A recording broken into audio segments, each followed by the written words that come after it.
The Leafs pick up the OT win in Florida, and now attention moves to Tampa, where the crease has been the subject of curiosity. All this and more on today's edition of the Locked On Leafs podcast.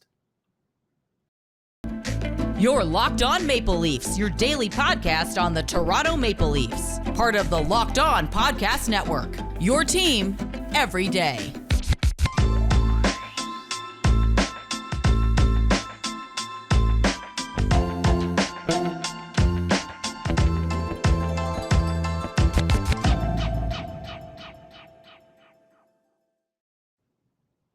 Hello and welcome into your April 11th edition of the Locked On Leafs podcast, your one-stop shop for all things Leafs. I'm your host, Mike DiStefano from TSN 1050 Toronto Radio, also known as Al's brother on TSN's Overdrive and TSN 1050's Leafs Lunch. I'm riding solo today as Dave is on vacation. He's actually going to be down at the game tonight for Tampa Bay. And the question is, who is he going to be watching between the pipes?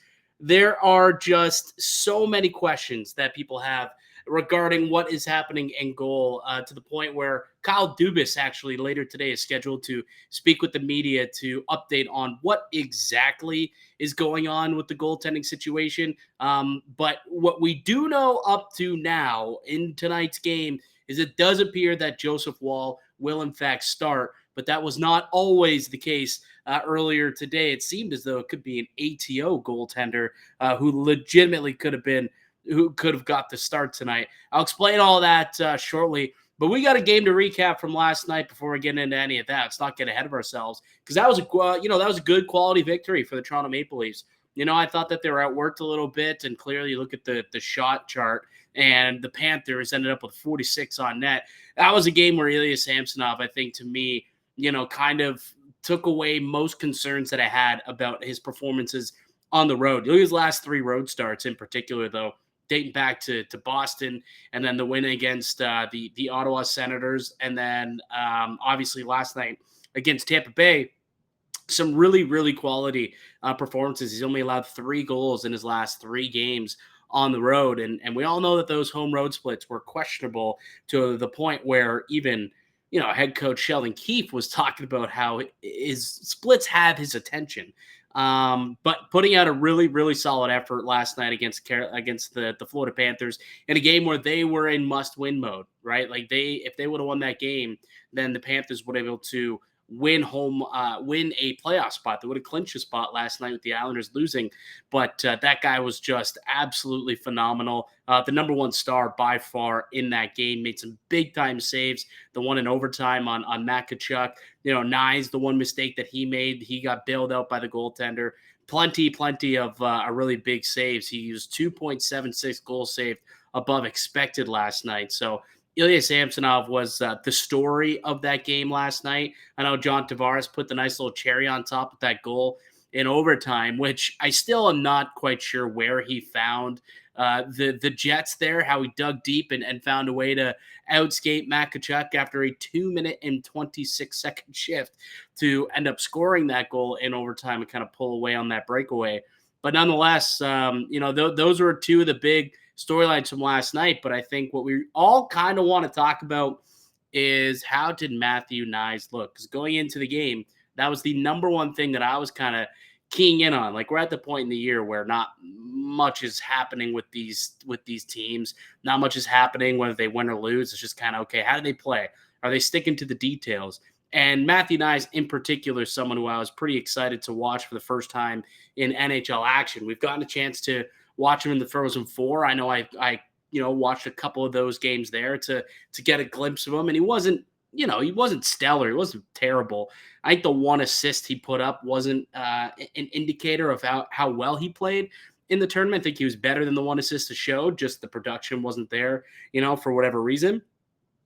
So playing in that game last night against a team that's battle-tested, a team that's fighting for a playoff spot, I thought it was a pretty good time for him to get thrown into the fire. And I thought he played well. Like, I don't know if he necessarily made himself, to the point where it's like, okay, this guy is certainly in the lineup going forward. I thought he had a good debut. He played 13 minutes, 9 seconds. He had a hit, block shot, didn't register a shot on goal, didn't get a point.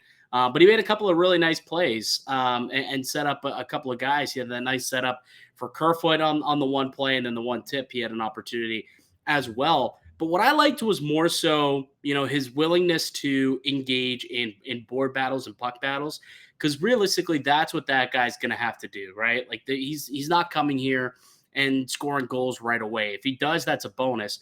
But Sheldon Keefe just wants to make sure that he could be trusted to do that type of stuff, to be willing to go into those dirty areas, and he could be trusted playing third, fourth line minutes where you're put in those grinder like roles, as opposed to being in a cookie top six, offensive zone starts type of situation.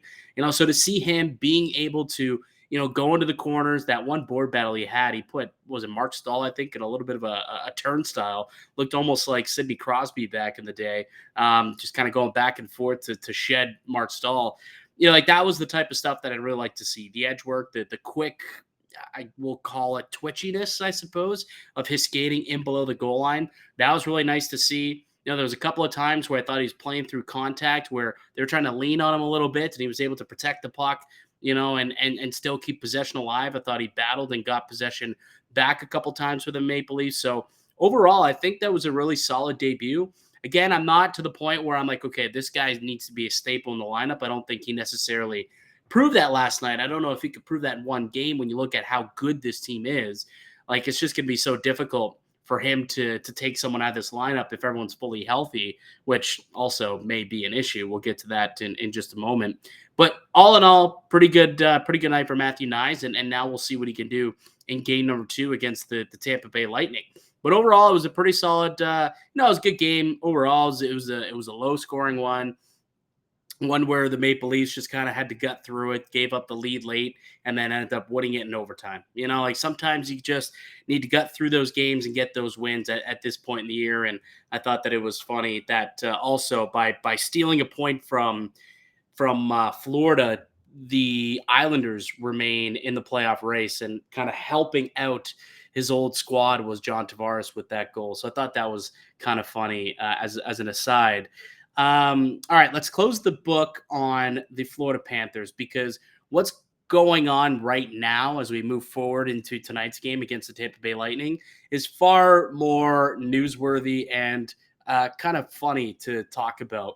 So why don't we take a quick break? When I come back, I'll get into the whole goaltending situation of what's going on down in Tampa. Who's going to be the starter in net tonight with Matt Murray still unable to go, and obviously not wanting to play Samsonov on back-to-back nights with the playoffs afoot. So we'll go through all that information and all the hurdles that the Maple Leafs had to go through to set their goaltending situation. Anyway, we'll get all of that on the other side. But first, let me tell you guys about one of today's show sponsors. Of course, it's FanDuel. Grand slams, no hitters, double plays, they're back, and there's no better place to be to get in on the MLB action than FanDuel. It's North America's #1 sports book. Obviously, you can also make some wagers on the NHL as well tonight with the Leafs and the Tampa Bay Lightning going head-to-head. And right now, new customers can step to the plate with a no-sweat first bet up to $1,000. Just go to FanDuel.com/lockedon, sign up, place your first bet, and get up to $1,000 back in bonus bets if you don't win. So don't miss your chance to get a no-sweat first bet up to $1,000 when you join the FanDuel app today. Just go to FanDuel.com/lockedon to sign up. FanDuel, the official sports partner, official partner of the Locked On Network. Welcome back into the Locked On Leafs podcast. I'm Mike DiStefano, and no Dave Morassutti today. He's down in Tampa Bay. He'll be able to lay eyes on this team in person down there for a bachelor party. So hopefully he's having a lot of fun.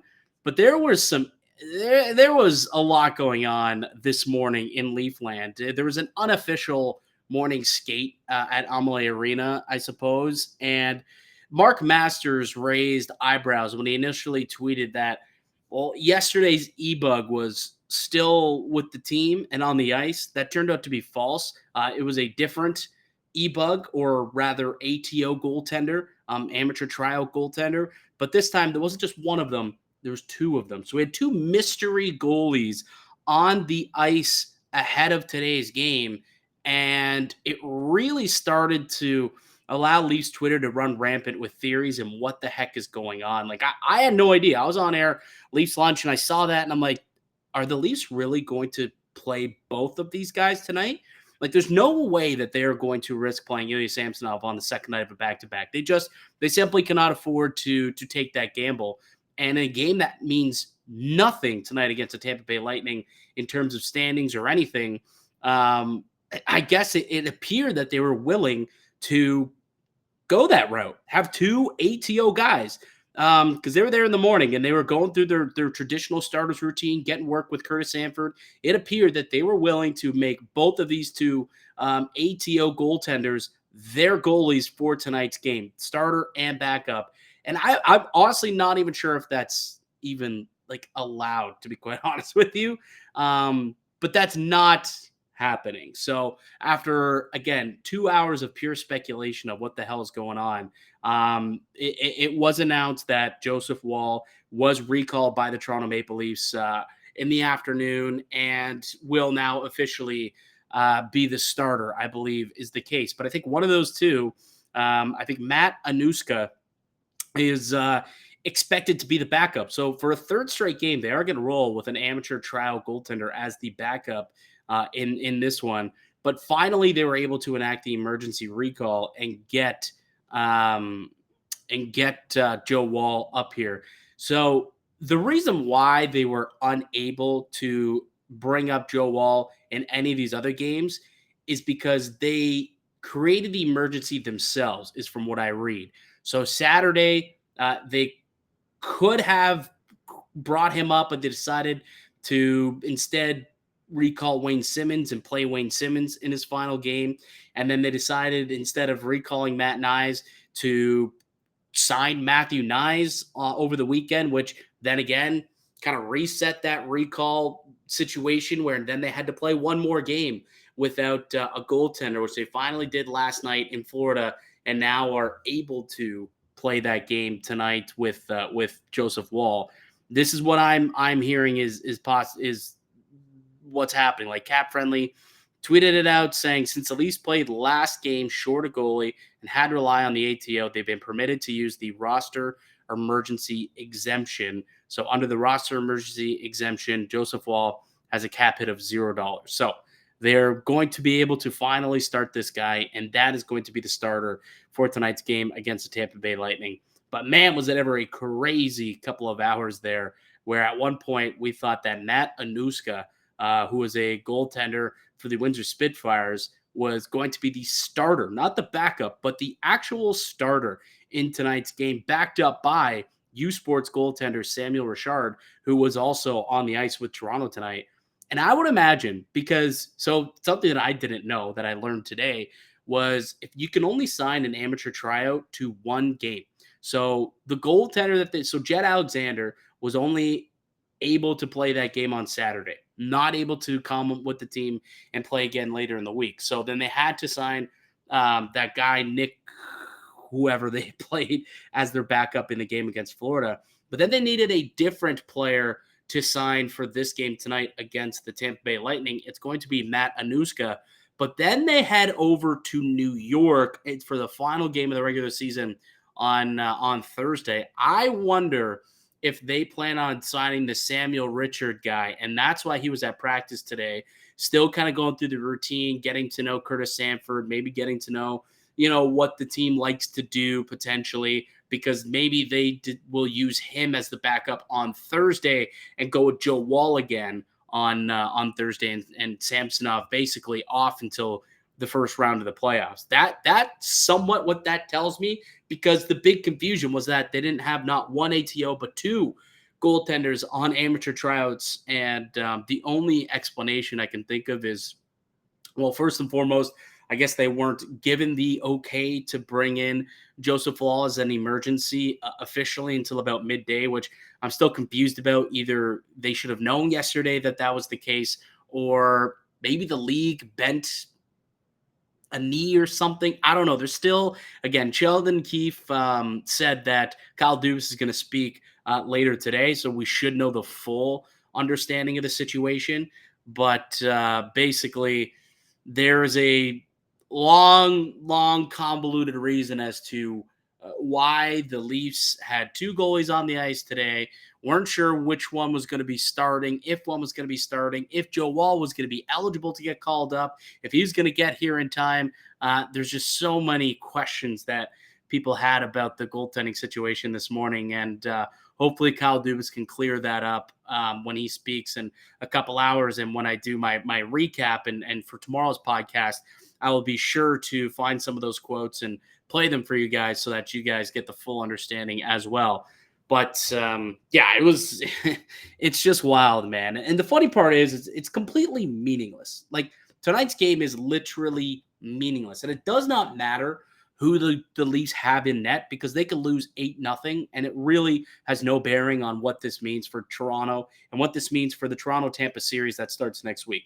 Because if they get lit up 8-0 with an ATO in net, I doubt that Tampa's going to be feeling good about themselves, realistically, because it's really a lose-lose for them. If they lose to the E-Bug, boy, they have big concerns. But if they win because, 8 of 28 shots go on in net, I mean, are they really going to be that excited about it? Probably not. They beat a guy who's never played a professional hockey game in his life. So, anyways, it's not going to be the case today, as it does appear that Joe Wall is going to be the goaltender. But it would have been something if the Leafs didn't get the emergency recall exception and they had to go with the two ATO goaltenders. And that would have been just a big FU to the league. It's like, okay, you don't want to give us that exemption, and we're going to make a mockery of this thing and a mockery of your cap and the CBA, and we're going to play two amateurs. One of them is going to be the starter. One of them is going to be the backup. Heck, maybe we'll split them up.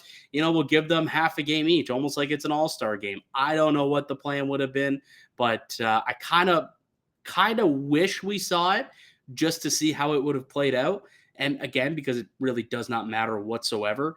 But the league, I guess, I don't know, blinked or what. There's some reason as to why Joseph Wall was able to get that emergency exemption, and they're going to be able to play him tonight.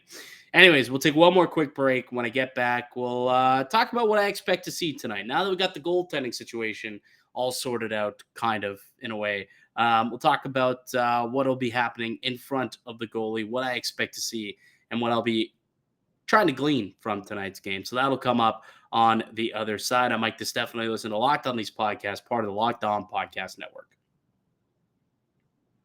Welcome back into the Locked On Leafs podcast. I'm Mike DiStefano, and this is a daily Maple Leafs podcast. We got pods coming out each and every weekday, Monday through Friday. No Dave today, so it's just me, myself, and I for the week. I'll probably try and get someone to join me over the next couple of days, but today just rolling solo, which is I haven't done a solo show in years. So what? Well, it's not really years. Dave joined me last February, so I guess like last January would be about last time that I've done some solo shows on the show. So if you're a longtime listener, you've definitely heard the solo shows, and I do not feel as comfortable, or I don't feel as as smooth as maybe I once was, because I'm so used to having the banter going back and forth. So bear with me today. But we got a game tonight. Tampa is hosting the Toronto Maple Leafs, and it's being billed as a playoff preview, but I'll be honest with you, I don't know how much of a preview this actually is going to be. Like when I look at tonight's game, I don't know what we're going to see out of Toronto. I don't know what we're going to see out of Tampa in terms of who plays the game. It appears that Andrei Vasilevsky is actually going to get the start, and that somewhat surprises me. But then it also looks like maybe we're going to see some of their big guns play. So does that mean Toronto is also going to play? Because I did see there was a potential that, Matthews could sit tonight, and potentially Marner. And I don't know exactly what the deal is or how things have changed now that they've got this ATO situation. Again, Dubas going to speak in about an hour or so. I guess more of those answers will be had, but I'm not expecting much out of tonight, I guess would be my statement there. I think this is one where if you're the Maple Leafs and Tampa for that matter, you just want to get through this thing unscathed, no injuries. I don't think winning the game is really that important. I don't think you want to play poorly by any stretch of the imagination. You still want to play well, but this should be just a complete no-hitter on both sides. Treat it almost like an all-star game, a skills game in a way, and just try and stay healthy for both sides. I wouldn't recommend getting under people's skin. I wouldn't recommend trying to pull out any bags of tricks or anything like that to get an upper hand. I don't know how much of a tone you could set in this game, or if it's worth trying to set a tone in tonight's game. I just don't know how much bearing any of what happens tonight will prove to be, effective come Monday or Tuesday when they kick off round one of the series. So, as for the game itself, I'm not expecting a whole lot. As for what I am watching out for, though, doesn't mean that I'm not going to watch. Doesn't mean that I'm not, planning to be entertained or that I'm not excited about it. I think what I am excited for is to see how Matthew Knies does in his second go around at the NHL, right? Second game, played well in Florida. Next night, let's see how he does. He got 13 minutes of action against the Panthers. I would assume he'll get similar kind of deployment tonight. And, let's see if he can do it against a Boston or a Tampa team who, he's going to have to play against these guys a week from now if he does plan on being a part of this playoff roster. So this is a good test for him, right? Last night was a good test because he played a team that is, has Stanley Cup playoff aspirations and was fighting and inclined to try and, get themselves into a playoff spot. So, no one was taking it easy. So he had to fight through all that. And then tonight, I think it'll be a similar situation where it's, welcome to the NHL. It's the defending 3-time Eastern Conference champions. They've won 2 of the last 3 Stanley Cups. Despite this game not meaning a whole lot, they're still going to be bringing their A game, especially when you hear the comments of John Cooper coming out saying that, his team seems like they've packed it in of late, which to me almost sounds like a call out to his club to make sure that they play their A game tonight. And by starting Vasilevsky, I think that might be a little bit of a shot telling his team that they better bring it. So, and I think Matthew Knies in particular is someone who I'm going to be watching. Mitch Marner, his race to 100 points. If he can pick up a point tonight, it'll be the first time in his career that he's hit 100 points. And so that would be an exceptional feat for him to get to. So outside of those two, though, I don't know how much more there is that I'll be keeping an eye on for tonight. I think the other thing actually is I would be curious if I'm Sheldon Keefe. I would like to see if Ryan O'Reilly can effectively keep up with Braden Point in terms of pace. Like that would be the matchup that I'm looking to get if I'm Sheldon Keefe, like especially on home. I like to get Ryan O'Reilly matched up against Braden Point, and if that's the case, you got to make sure that he can keep up with the speed of Point, right? Like O'Reilly, not quite fleet of foot, so you want to make sure that he'll be able to keep up with that type of pace that that line will play with, and I think you can somewhat figure that out tonight. It'll be a little bit more difficult on the road, not being able to truly dictate those matchups, but Keefe does a pretty good job of trying to get guys out there when he wants to. So that will be the other thing that maybe I will be looking towards, but that's about it, right? How does Matthew Knies look in his second game? How does Mitch Marner look? Can he get to 100 points? And then Ryan O'Reilly matched up against Braden Point. Can we see Sheldon Keefe get that matchup tonight and see if that works out? Because if he can, I would imagine that would be the preference for the playoffs. But does he want to really, now it's a weird game that you have to play if you're Sheldon Keefe, because on one hand, you do want to see what that looks like. But on the other hand, you don't really want to give, John Cooper and the Tampa Bay Lightning, anything. You don't want to show them what your game plan is at all. And now it's not necessarily a game plan, but if you show them on tape ways that they shut them down, potentially that gives them, 4, 5, 6 days to break down the tape and then figure out a way to get around that, right? So it is a bit of a funny dance that these teams are going to have to play tonight, where they still want to play well, they still want to win, but they don't want to tip their hands too much, knowing that there's a 7-game series that's upcoming starting next week, where everything is on the line, unlike tonight. So that's pretty much what I'm looking forward to. Again, it's been a wild day in Leafland, as it typically is It's game 81. There's only 2 of these bad boys left, and that's go time against these same Tampa Bay Lightning, the same Tampa Bay Lightning team. So we'll see how it all plays out. All right, that will do it for me here today on the podcast. I'd like to thank you all for listening and supporting the show. You can subscribe to the Locked On Leafs podcast on all podcast platforms and receive daily Leafs content. Follow myself on Twitter at Mickey_Canuck.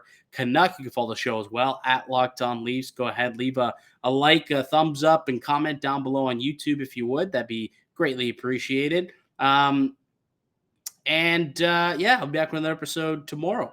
Going to be recapping tonight's game between the Leafs and the Bolts. Until then, keep it locked right here on Locked On Leafs.